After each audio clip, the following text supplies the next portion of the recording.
तो बात करिए भावनगरनी तो पोरबंदर लोकसभाના ઉમેદવારનું મતદાન જ્યાં કેન્દ્રીય મંત્રી મનસુખ માંડવિયાનું મતદાન ત્યારે પોતાના વતન હાણોલ ખાતે મતદાન કર્યું ત્યારે પ્રથમવાર મતદાન કરનાર દીકરીઓ સાથે મતદાન કે જ્યાં રામજી મંદિરે દર્શન કરી થાળીઓના નાદ સાથે મતદાન કરવામાં આવ્યું ત્યારે પરિવાર અને ગામના લોકો સાથે મતદાન મથકે પહોંચ્યા હતા ત્યારે એનડીએની સરકાર બનશે તેવી આશા પણ વ્યક્ત કરી છે ત્યારે દરેક નેતા જે છે મતદાન કરવા પહોંચતા હોય છે ત્યારે પોરબંદર લોકસભા બેઠકના ભાજપ તરફના જે ઉમેદવાર મનસુખ માંડવિયા પણ પોતાના વતન જે છે ત્યાં મત આપવા માટે પહોંચ્યા હતા ત્યારે પોતાના વતન હાણોલ ખાતે મનસુખ માંડવિયા મતદાન કરવા માટે પહોંચ્યા હતા આ સાથે જ પ્રથમવાર મતદાન કરનાર જે દીકરીઓ છે આ દીકરીઓ સાથે મતદાન કર્યું જ્યાં રામજી મંદિરે પ્રથમ દર્શન કરી થાળીઓના નાદ સાથે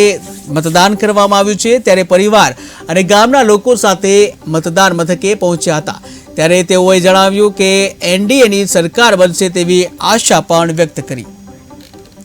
હણોલ ગામનો હું મતદાર છું। મેં મારા મતાધિકારનો આજે મારા પરિવાર સાથે મારા ગ્રામજનો સાથે ઉપયોગ કર્યો છે।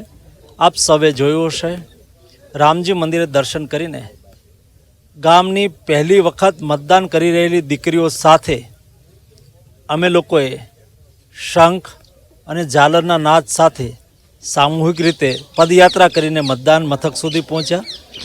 અમે અમારો મત આપ્યો। હું સવારથી રાજ્યની અંદર દ્રશ્યો જોઈ રહ્યો છું। એ દ્રશ્યો બતાવે છે કે લોકોનો વિશ્વાસ ભારતીય જનતા પાર્ટી સાથે છે।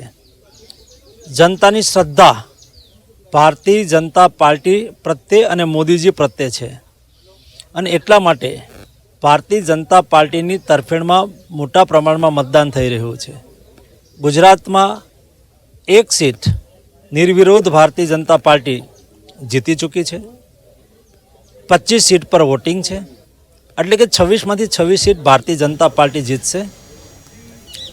370 પ્લસ ભારત